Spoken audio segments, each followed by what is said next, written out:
The bucket hit the floor with a hollow thud, dirty water splashing across the already stained floorboards of the Lucky Chance saloon.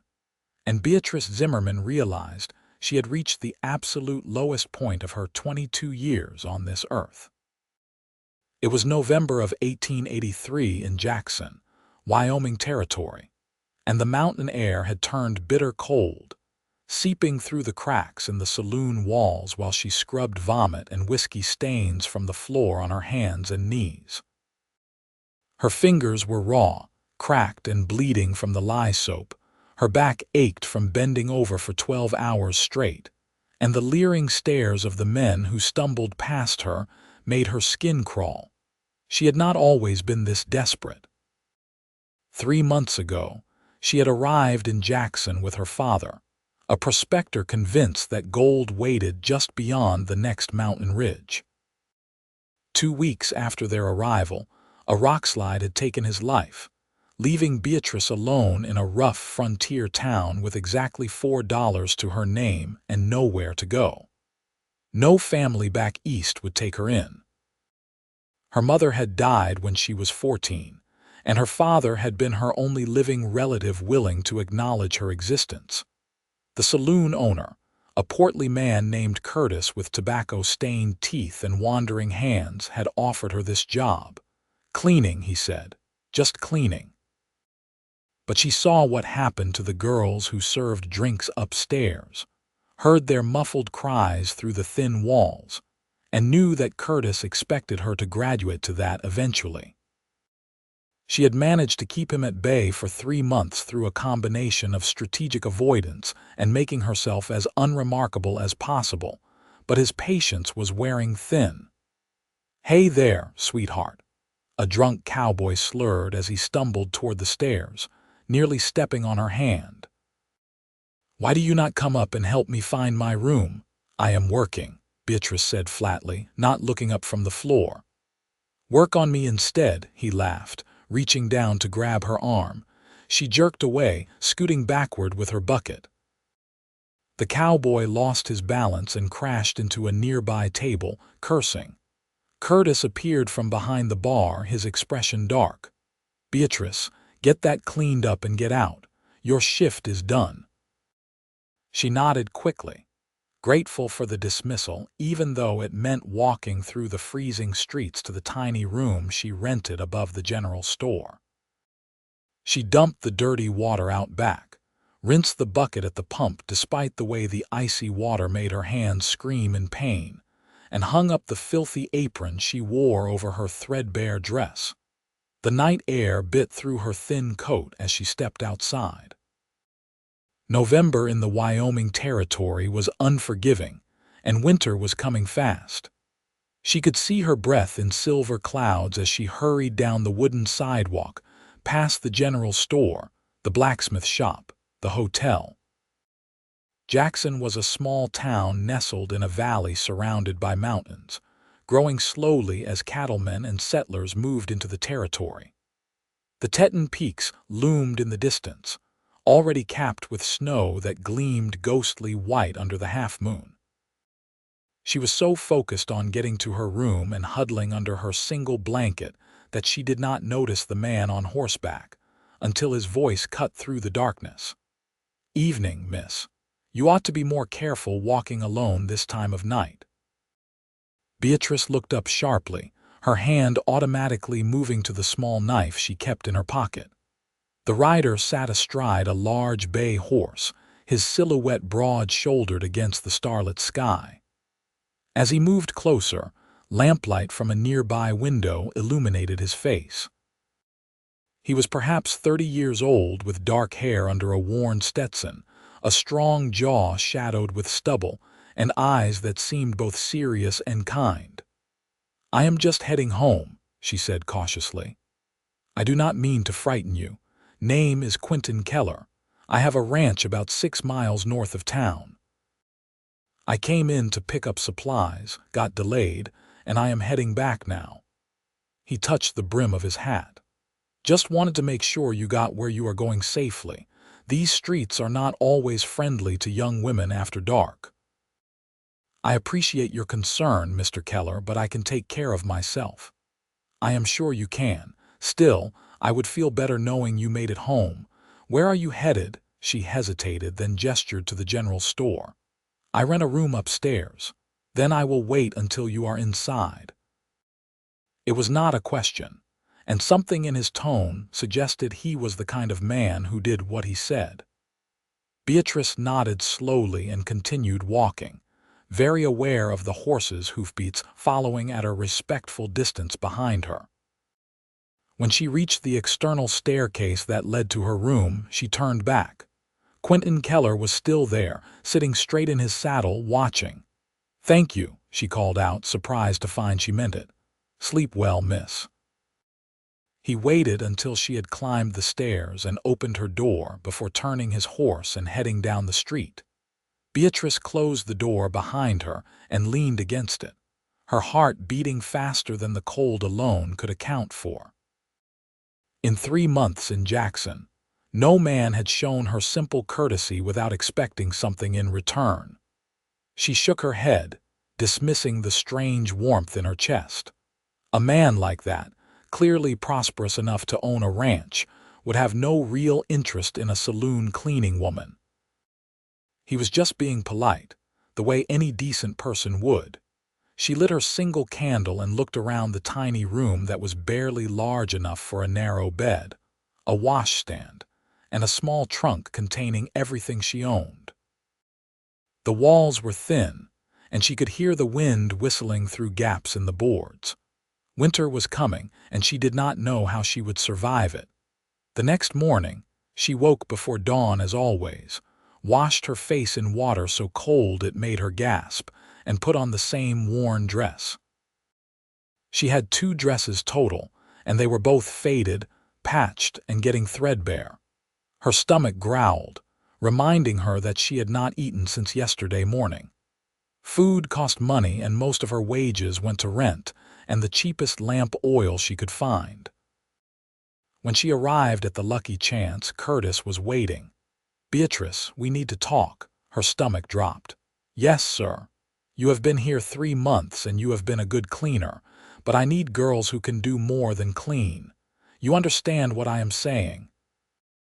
"Mr. Curtis, I am just a cleaner. That is what you hired me for." His expression hardened.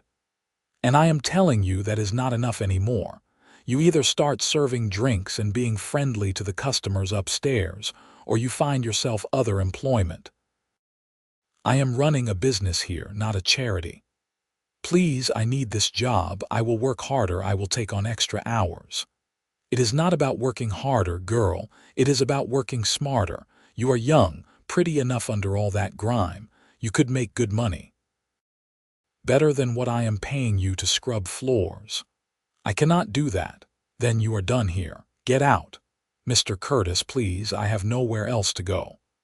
"That is not my problem. You have until the end of the day to clear out. Maybe it will give you time to reconsider." He turned his back on her dismissal clear. Beatrice stood frozen for a moment, panic rising in her throat. Then she turned and walked out of the saloon into the cold morning air. The sun was just rising over the mountains, painting the sky in shades of gold and pink that seemed to mock her desperation. She had maybe $3 left. That would not even cover next week's rent. She spent the day walking through Jackson, asking at every business if they needed help. The general store did not need anyone. The hotel had a full staff. The blacksmith laughed at the idea of hiring a woman. By afternoon, she was exhausted and terrified. As the sun started to set, she found herself sitting on a bench outside the general store, trying not to cry. "Miss, are you all right?" She looked up to find Quinton Keller standing in front of her, concern etched on his weathered face. He was dressed in work clothes, dusty from riding, and he held his hat in his hands. "I am fine," she said automatically. "You do not look fine. You look like you have had about the worst day a person can have." He sat down on the bench beside her, maintaining a respectful distance. Sometimes talking helps. Maybe it was because she had no one else, or maybe it was the genuine kindness in his eyes, but Beatrice found herself telling him everything. About her father's death, about the job at the saloon, about Curtis's ultimatum. She did not cry, but her voice shook as she explained that she had nowhere to go and no prospects. Quinton listened without interrupting, his expression growing more serious as she spoke. When she finished, he was quiet for a long moment. "I have a proposition for you," he said finally. "And I want you to hear me out before you say no." Beatrice tensed, preparing for the worst. "My ranch is good-sized. I have about 200 head of cattle, decent pasture and a house that needs tending. My wife died 2 years ago, and since then, the place has fallen into disorder. I have been managing the ranch work, but the house is a disaster. Cooking, cleaning, mending. I have been living like a bachelor, and it shows." He turned to look at her directly. "I need someone to keep house. It would be honest work, respectable work. You would have your own room, 3 meals a day, and fair wages. $20 a month." $20 a month was more than Curtis had been paying her, and with room and board included, it was a fortune by comparison. "Why would you offer this to me? You barely know me. I know you have been dealt a hard hand and you are trying to make an honest living. I know Curtis runs a dirty operation, and you deserve better than what he was offering. And I know what it is like to be desperate and alone." His expression softened. "My wife, Margaret, she would have wanted me to help someone in your situation. She was always taking in strays, helping folks who needed it. I am not a charity case." "No, you are not. You would be an employee earning your keep. I need the help, you need the work. It is a fair arrangement." Beatrice studied his face, looking for any hint of deception or ulterior motive. All she saw was an honest man making an honest offer. "I would have my own room. You would not expect anything else from me. You would have your own room with a lock on the door. I give you my word that I will treat you with respect and expect nothing beyond the housework. If at any time you are uncomfortable or want to leave, I will pay you what you are owed and bring you back to town. No questions asked." It was too good to be true, which meant it probably was not true. But what choice did she have? Stay in Jackson with no job and no money, end up on the streets or worse. At least at the ranch she would have food and shelter, and if Quinton Keller turned out to be a liar, she still had her knife and her wits. "I accept," she said. "Good. Can you be ready to leave in an hour? I want to get back before full dark." "I can be ready in 10 minutes. Everything I own fits in one trunk." 60 minutes later, Beatrice sat on the bench seat of a sturdy wagon, her small trunk loaded in the back, as Quinton drove them out of Jackson. The November sunset was spectacular, the sky ablaze with color as they followed a dirt road that wound through the valley. The temperature dropped as darkness fell, and Quinton offered her a heavy wool blanket from behind the seat. "Gets cold fast up here," he said. "Takes some getting used to if you are not from mountain country. My father and I came from Kansas originally. I thought the winters there were harsh until I experienced one here.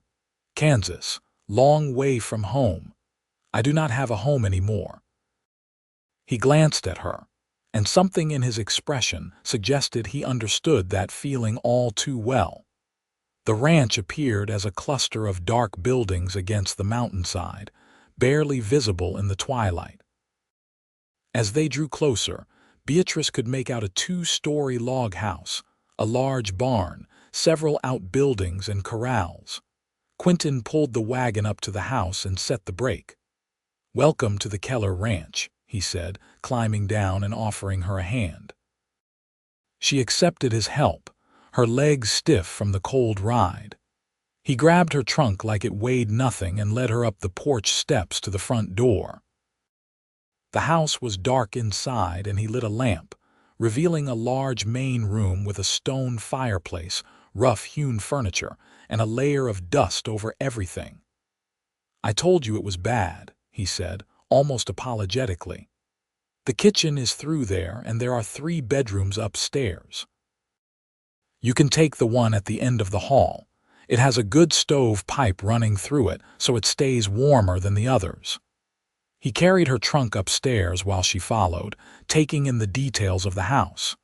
It was solidly built, well made, but clearly neglected.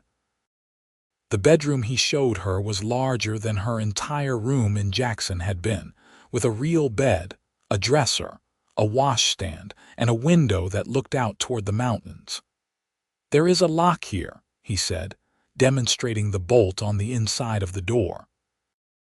"And I sleep in the room at the other end of the hall. My ranch hand, Thomas, bunks in the small cabin out by the barn. He is a good man, been with me for 5 years. You will meet him in the morning." "This is more than I expected," Beatrice admitted, looking around the room. "You will earn it. This place needs a lot of work. But tonight you must be exhausted. There is bread and some cold beef in the kitchen if you are hungry, and I will get a fire going in your stove to warm the room up." "Thank you, Mr. Keller. Call me Quinton. We are not formal out here." He left her alone to settle in, and she heard him moving around, heard the crackle of a fire starting in the small stove. When he said good night through the door, his footsteps receded down the hall, and she was finally alone. Beatrice sat on the edge of the bed, testing the mattress. It was filled with corn husks, but it was clean and it did not sag. The room was already warming from the stove, and for the first time in months, she felt the tight knot of fear in her chest begin to loosen slightly. She did not fully trust this situation yet. But at least for tonight, she was warm and safe. The next morning, she woke to sunlight streaming through the window and the smell of coffee drifting up from downstairs. She dressed quickly, braided her hair, and went down to find Quinton standing at the stove, attempting to fry eggs. "I was going to try to make breakfast," he said when he saw her, "but I am about as good a cook as a bear would be." "Let me," she said, moving to the stove. The kitchen was as neglected as the rest of the house, but it had good bones. A large cast iron stove, a sturdy table, shelves lined with supplies. She found flour, salt, lard, and set about making biscuits while rescuing the eggs. 20 minutes later, they sat down to a proper breakfast. Quinton ate with the enthusiasm of a man who had been living on burned food and hardtack for too long. "If you cook like this every day, I am going to get fat," he said, reaching for his 3rd biscuit. "I am just glad to have ingredients to work with." After breakfast, Quinton showed her around the ranch. The barn was well maintained, housing 6 horses and full of hay for the winter. The chickens had a coop, and there were 2 pigs in a pen. Thomas, the ranch hand, was a weathered man in his 50s with kind eyes and few words. He tipped his hat to Beatrice and went back to mucking stalls. "I run cattle mostly," Quinton explained as they walked. "In the summer, we drive them up to the higher pastures. In winter, we keep them in the lower valley where there is more shelter. It is hard work, but it is honest, and the land here is good for it." Over the following days, Beatrice threw herself into work. She scrubbed the house from top to bottom, washed curtains that had not been cleaned in 2 years, beat the dust out of rugs, and polished every surface until it gleamed. She cooked 3 meals a day, discovering that Quinton had a good supply of staples and that he was generous about letting her use what she needed. She mended his clothes, finding shirts with missing buttons and trousers with torn seams. She organized the kitchen, cleaned out the pantry, and started planning what supplies they would need to get through the winter. Quinton was gone most of each day, working the ranch with Thomas. But in the evenings, he would come in for supper, and they would sit at the kitchen table and talk. At first, the conversations were simple. "How was your day?" "The north fence needs repair. I found a loose board on the chicken coop," but gradually they began to share more. Quinton told her about growing up in Missouri, about coming west after the war to make a new start. He had met Margaret in Cheyenne, married her, and brought her to Jackson to build the ranch. She had died in childbirth along with the baby, and he had been alone ever since. "I tried to keep going like everything was normal," he said one evening, staring into his coffee. "But the house, it reminded me of her everywhere I looked, so I just stopped looking, stopped caring about anything except the cattle and getting through each day." "I am sorry for your loss," Beatrice said softly. "It has been 2 years. I should be past it by now." "Grief does not work on a schedule." He looked up at her, and something in his eyes made her breath catch. "You sound like you know from experience." "I lost my mother when I was 14. Then my father 3 months ago. You do not get over it. You just learn to carry it." They sat in companionable silence, and Beatrice realized she felt more comfortable with this quiet rancher than she had with anyone in a long time. As November turned to December, winter settled over the valley in earnest. Snow fell in heavy blankets, transforming the landscape into a pristine white wilderness. Quinton and Thomas worked harder, making sure the cattle had access to feed, breaking ice on water troughs, reinforcing shelters. Beatrice kept the house warm and welcoming. She baked bread, made stews that simmered all day on the stove, and learned to love the rhythm of ranch life. She collected eggs from the chickens, even in the snow, and learned how to render lard from the pig Quinton butchered in early December. One evening in mid-December, a blizzard blew in with ferocious intensity. The wind howled around the house and snow piled up against the windows. Quinton came in from checking on the animals, covered in snow, his face red from the cold. "Thomas is snowed into his cabin," he said, brushing snow off his coat. "The drifts are already 3 feet high in places. We are in for a hard night." Beatrice had hot coffee ready and a thick stew warming on the stove. "Sit by the fire. You need to warm up." He did not argue, sinking into the chair by the fireplace with a grateful sigh. She brought him coffee and a bowl of stew, then sat in the other chair, her mending in her lap. The wind screamed outside, but inside the house was warm and bright. "I have been meaning to tell you," Quinton said after a while. "You have done an amazing job with this place. It feels like a home again. I am glad I can earn my keep. You do more than that. You have brought life back here." "I did not realize how much I had let everything slip until I saw what it could be again." Beatrice felt heat rise in her cheeks that had nothing to do with the fire. "Thank you for giving me this chance. You saved my life, taking me in like you did. You saved yourself. You just needed an opportunity." They fell into silence again, but it was charged with something new, something neither of them was quite ready to name. Over the past month, Beatrice had found herself noticing things about Quinton. The way his eyes crinkled when he smiled, the strength in his hands, the gentleness in his voice when he spoke to the horses, the unfailing respect he showed her. And Quinton, for his part, had found himself watching for Beatrice's smile, listening for her voice, looking forward to the evenings when they sat together. For the first time since Margaret's death, he felt something other than numbness. The blizzard lasted 3 days. By the time it cleared, the world was buried under 5 feet of snow. Quinton and Thomas worked themselves to exhaustion digging out paths to the barn and checking on the cattle. 2 calves had been born during the storm, and Beatrice found herself helping to warm the half-frozen babies by the kitchen fire, feeding them warmed milk from bottles. "You are a natural," Quinton said, watching her cradle one of the calves. "Most women would be scared of something this big." "They are just babies," she said, stroking the calf's damp fur. "They need help, that is all." Something shifted in Quinton's expression, and when she looked up, she found him staring at her with an intensity that made her pulse race. "Beatrice," he said quietly, I need to tell you something." "What is it?" "I hired you to keep house." "That is true, and you have done that better than I could have hoped. But somewhere along the way it became about more than that.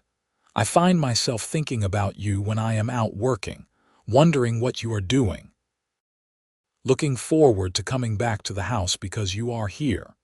And I know I have no right to feel this way. I know I am probably making you uncomfortable, but I cannot keep pretending I do not care about you." Beatrice set the calf down carefully, her heart pounding. "You are not making me uncomfortable. I am not. No, because I have been feeling the same way." The admission felt terrifying and liberating at the same time. I told myself it was just gratitude, but it is more than that. I care about you, Quinton. I care about this place. I care about the life we have been building here. He crossed the space between them in 2 strides, taking her hands in his. His palms were calloused and warm, and his eyes searched her face. "I do not want to rush you. I know you have been through hell. But I want you to know that what I feel for you is real, and if you will have me, I would like to court you properly. Not as your employer, but as a man who is falling in love with you." Tears pricked Beatrice's eyes. "I would like that very much." He raised her hands to his lips and kissed her knuckles gently. "Then we will take this slow. We will do this right." From that night forward, everything changed and nothing changed. They still worked their respective jobs during the day, but in the evenings they sat closer together. They talked for hours about everything and nothing. Quinton told her stories about the early days of the ranch, about the challenges of building something from nothing. Beatrice shared memories of her childhood, of her mother's laugh, of the dreams she had once had before life had stripped them away. On Christmas Eve, Quinton rode into Jackson and returned with gifts. For Beatrice, he brought fabric for a new dress, a warm shawl, and a book of poetry.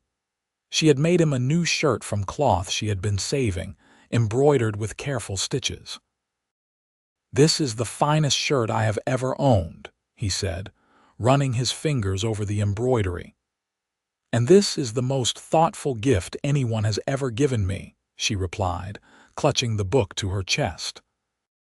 They sat by the fire that night, reading poetry aloud to each other, and when Quinton reached over and took her hand, it felt like the most natural thing in the world.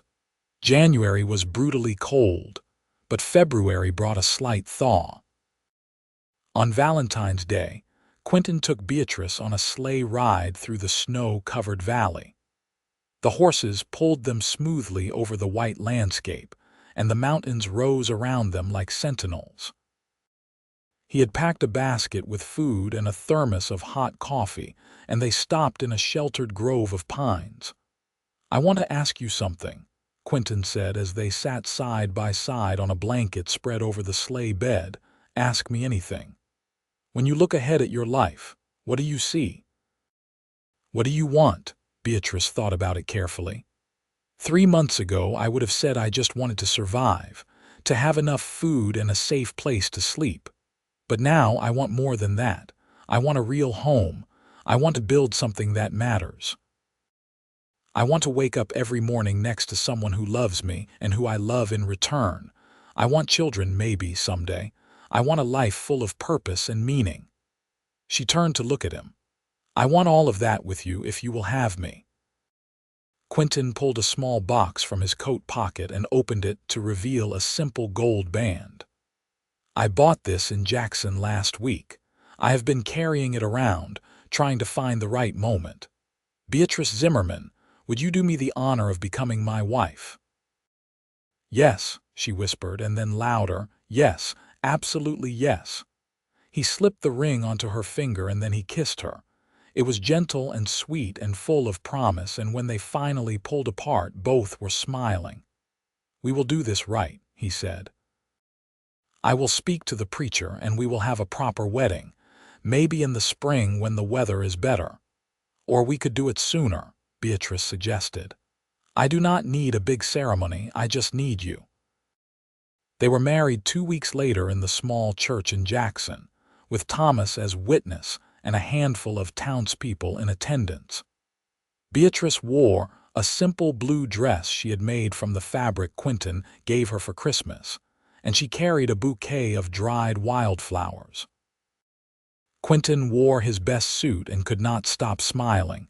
When the preacher pronounced them husband and wife, Quinton kissed her in front of everyone, and Beatrice felt a joy so complete it almost frightened her. This man, this ranch, this life, it was all hers now. Really hers. The wedding night was tender and awkward and beautiful.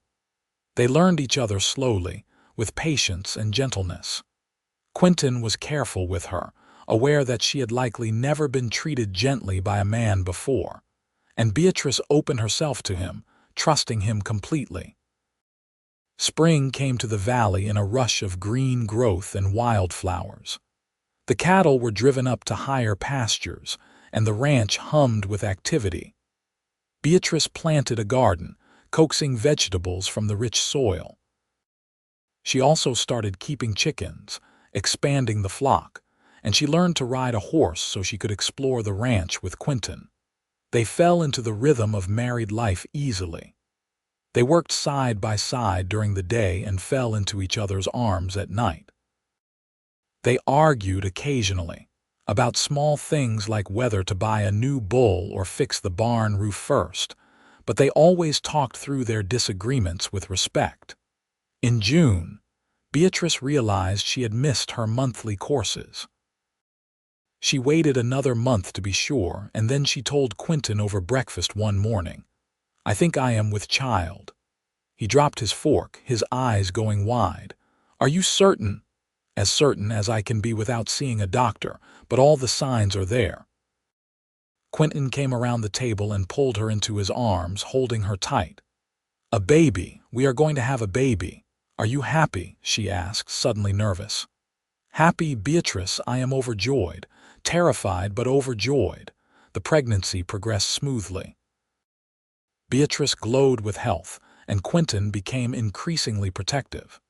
He forbade her from lifting anything heavy, from riding horses, from working too hard in the garden. She tolerated his fussing because she knew it came from love and fear. He had lost Margaret this way, and he was terrified of losing Beatrice too.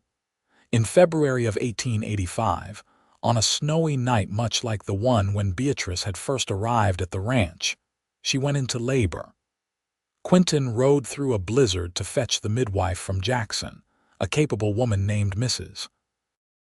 Henderson, who had delivered half the babies in the valley.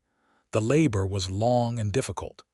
Beatrice gritted her teeth through the pain, refusing to cry out while Quinton paced downstairs, nearly wearing a hole in the floor. Finally, near dawn, a baby's cry pierced the air. "You have a son, Mrs. Henderson announced, opening the bedroom door to where Quinton waited. "A healthy, strong boy, and your wife is doing well." Quinton took the stairs two at a time. Beatrice lay in bed, exhausted but smiling, holding a tiny bundle wrapped in blankets. When she looked up at him, her eyes were full of tears. "Meet your son." Quinton sat on the edge of the bed and looked down at the tiny red face of his child. The baby had dark hair and was waving tiny fists in the air. "He is perfect," Quinton whispered. "You are perfect. I cannot believe how lucky I am." They named him James after Beatrice's father, and he became the center of their world. Quinton was a devoted father, walking the floor with the baby when he cried at night, changing nappies without complaint, and gazing at his son with wonder. As James grew from infant to toddler, the ranch prospered. Quinton expanded the herd, bought more land, and built a new barn. Beatrice managed the household with efficiency, raised their son with patience and love, and proved to be as savvy about ranch business as Quinton was. They made decisions together, partners in every sense of the word. When James was 3, Beatrice discovered she was pregnant again. This time, the pregnancy was easier, and in the spring of 1888, she delivered a healthy baby girl they named Margaret, after Quinton's first wife. It felt right to honor her memory, to acknowledge that she had been loved, while also celebrating the new life they had created. Thomas retired when Margaret was a year old, and they hired 2 new ranch hands to help with the growing operation. The Keller Ranch became one of the most successful in the valley, known for quality cattle and honest dealings. On a warm evening in June of 1890, Beatrice sat on the porch watching James, now 5, chase his 2-year-old sister around the yard while Quinton repaired a fence nearby. The mountains rose in the distance, purple in the fading light, and the air smelled of pine and wildflowers. She thought about the terrified girl she had been 7 years ago, scrubbing floors in a saloon and wondering how she would survive another day. That girl could never have imagined this life. This happiness, this love. Quinton finished with the fence and walked over, sitting down beside her and taking her hand. "What are you thinking about?" he asked. "How far we have come. How different everything is from what I thought my life would be. Better or worse?" She turned to look at him, this man who had offered her dignity when she had nothing, who had given her a chance to start over, who had loved her into wholeness. "Better than I ever dreamed possible." He kissed her, and their children's laughter rang out across the yard like music. The years continued to unfold with the same rhythm. Summers were spent moving cattle to high pastures and tending the garden. Falls meant branding and preparing for winter. Winters were hard but cozy. The family gathered around the fire while snow piled up outside. Springs brought new calves, new growth, new hope. James grew into a serious, thoughtful boy who loved the ranch and followed his father everywhere. Margaret was adventurous and fearless, riding horses before she could properly walk and demanding to help with chores as soon as she was old enough to hold a bucket. In 1893, Beatrice gave birth to another son, Robert. He was a happy, easy baby who seemed to find joy in everything. The house was full of noise and life, and Quinton often joked that he had gone from rattling around in an empty house to not having a moment's peace. But Beatrice knew he loved every second of it. As the children grew older, Beatrice became involved in the Jackson community. She helped establish a school, served on the church committee, and became known as someone who could be counted on to help neighbors in need. She never forgot what it was like to be desperate and alone, and she made sure no one in their valley faced that kind of desperation if she could help it. Quinton's hair started to gray at the temples, and Beatrice found laugh lines forming around her eyes. They wore their age proudly, each line a testament to years lived fully. One evening in the summer of 1899, when James was 14 and talking about taking over more responsibility on the ranch, Margaret was 11 and determined to learn to rope like her father, and Robert was 6 and collecting frogs in the creek. Quinton and Beatrice took a rare moment alone. They walked up to the hill behind the house where they could see the whole valley spread out before them. The ranch buildings looked small from this height, and the cattle were tiny dots in the distance. "Remember when it was just the 2 of us?" Quinton asked, his arm around her waist. "I remember when it was just you, rattling around in an empty house, burning eggs," he laughed. "And a desperate woman who took a chance on a stranger." "Best chance I ever took." "Second best," he corrected. "The best chance was me taking you on. We will call it even." They stood together, watching the sun set behind the mountains, painting the sky in brilliant shades of orange and pink. Down at the house, they could hear the children calling for them, probably hungry for supper. "We should get back," Beatrice said, "in a minute. I just want to stand here with you a little longer." So they stayed, 2 people who had found each other when they both needed saving, who had built a life together that neither could have imagined, who had created a family and a home and a legacy. When they finally walked back down the hill hand in hand, the stars were beginning to emerge in the darkening sky, and the lights of their home glowed warm and welcoming. The years that followed were not without challenges. There were hard winters that took cattle, dry summers that stunted crops, economic downturns that made money tight.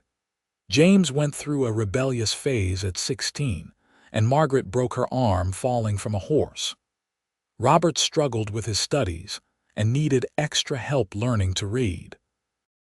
But through it all, Quinton and Beatrice faced every challenge together. They had built their relationship on a foundation of mutual respect and genuine love, and that foundation proved unshakable. In 1905, James married a young woman from a neighboring ranch, a smart, capable girl named Sarah who Beatrice adored from the start. They built a small house on the property, and James took over more of the day-to-day running of the ranch, allowing Quinton to slow down a bit. When James and Sarah had their first child in 1906, making Quinton and Beatrice grandparents, Beatrice held the tiny baby girl and felt the circle complete itself. This child would grow up knowing love and security, never wondering where her next meal would come from, never scrubbing floors in a saloon to survive. Margaret announced at 17 that she wanted to go to the new teaching college in Laramie. Quinton was hesitant, worried about his daughter leaving the ranch, but Beatrice supported her. "Let her spread her wings," Beatrice told him. "We raised her to be independent and strong. We have to trust that." So Margaret went off to school, and she wrote letters full of excitement about her studies. She came home for summers and holidays, and eventually she returned to Jackson to teach at the school her mother had helped establish. Robert proved to have a gift with horses. He could gentle the wildest Mustang, and by the time he was 18, he had built a reputation as the best horse trainer in the valley. He started his own business, breeding and training horses on a portion of the ranch land, and he proved to be as successful as his father. In 1912, Quinton turned 60. His hair was fully gray now, and his movements were slower, but his eyes still lit up when he looked at Beatrice. They had been married for 27 years, and he loved her more than he had thought it was possible to love another person. Beatrice, at 51, still ran the household with efficiency. Her hair had gone silver, and her hands bore the marks of years of hard work, but she was still beautiful to Quinton, still the woman who had brought his world back to life. That summer, they took a trip, just the two of them, back to Jackson.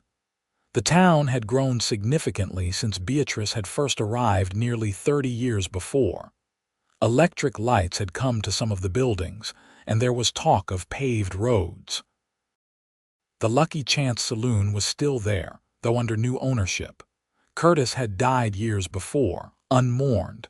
They stood outside the building where Beatrice had worked all those years ago, and she shuddered slightly. "I was so scared then," she said quietly. "I thought that was all my life would ever be, dirty water and grabbing hands and no hope." Quinton pulled her close. "Look at you now. Look at what you built, what we built together. It feels like a different lifetime, like that was a different person." It was. "You have become exactly who you were meant to be." They walked through town, stopping at the church where they had married, visiting the general store where Beatrice had once rented that tiny, freezing room.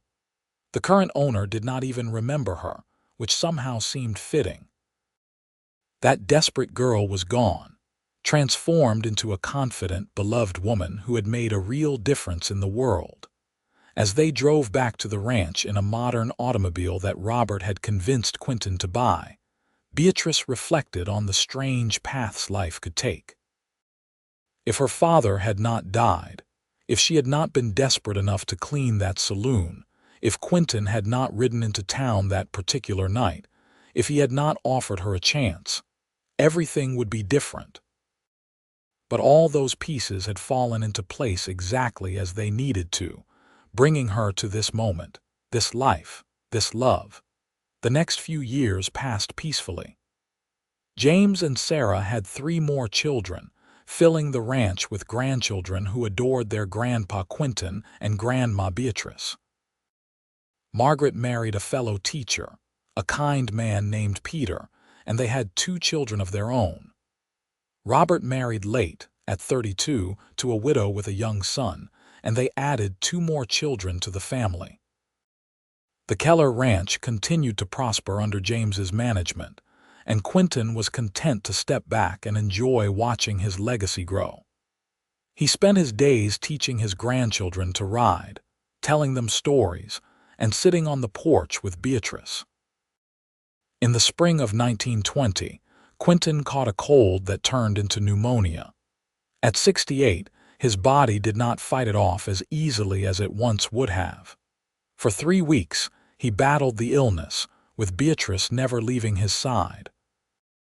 On a warm April morning, with Beatrice holding his hand and sunlight streaming through the bedroom window, Quinton opened his eyes and smiled at her. "I have had a good life," he said, his voice weak but clear. "The best life because of you. Do not talk like you are saying goodbye. You are going to get better. Beatrice, my love, we both know that is not true, but I am not afraid. I am grateful, so grateful for every day we had together." He squeezed her hand. "Thank you for taking a chance on a lonely rancher. Thank you for loving me. Thank you for everything." "You saved my life," she whispered, tears streaming down her face. "No, you saved mine. I was just existing before you came. You taught me how to live again." He died peacefully that afternoon, surrounded by his children and grandchildren, with Beatrice holding his hand to the very end. The grief was crushing. After 35 years together, Beatrice felt like half of herself had been torn away, but she was not the frightened girl she had been when they met. She was strong, surrounded by family, secure in the knowledge that she had been deeply loved and had loved deeply in return. James urged her to move into the main house with him and Sarah, but Beatrice insisted on staying in the home she and Quinton had built together. She filled her days with her grandchildren, with her garden, with her work in the community. The pain of loss never fully disappeared, but it became bearable, woven into the fabric of her life like a scar that ached but had healed.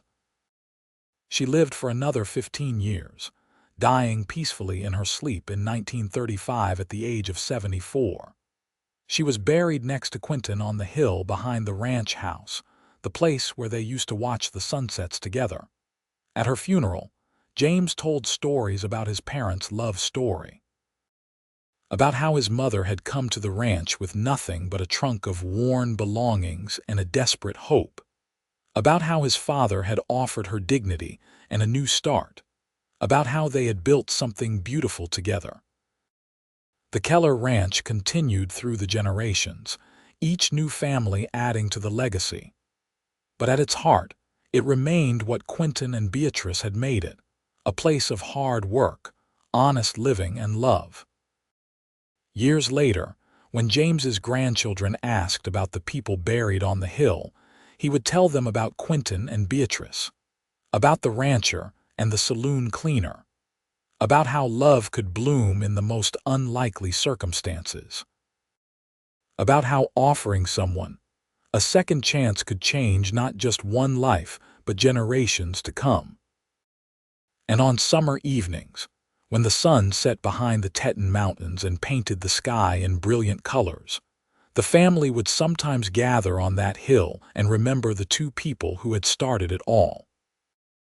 2 people who had found each other when they both needed saving, who had chosen each other every day for 35 years, and whose love had created a legacy that would endure for generations.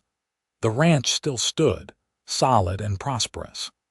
The house still welcomed family home. And somewhere in the warm summer air, it was possible to imagine Quinton and Beatrice still there, still watching the sunset together, still holding hands, still in love after all these years. Their story had become legend in the valley. The desperate woman who had been given a chance. The grieving man who had learned to love again. The partnership that had built an empire. The love that had conquered everything life threw at them.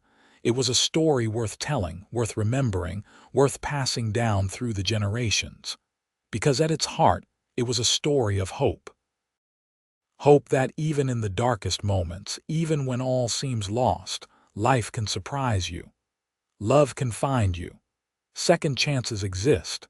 And sometimes, all it takes is one person willing to offer dignity and a new start, and another person brave enough to accept it, to change everything.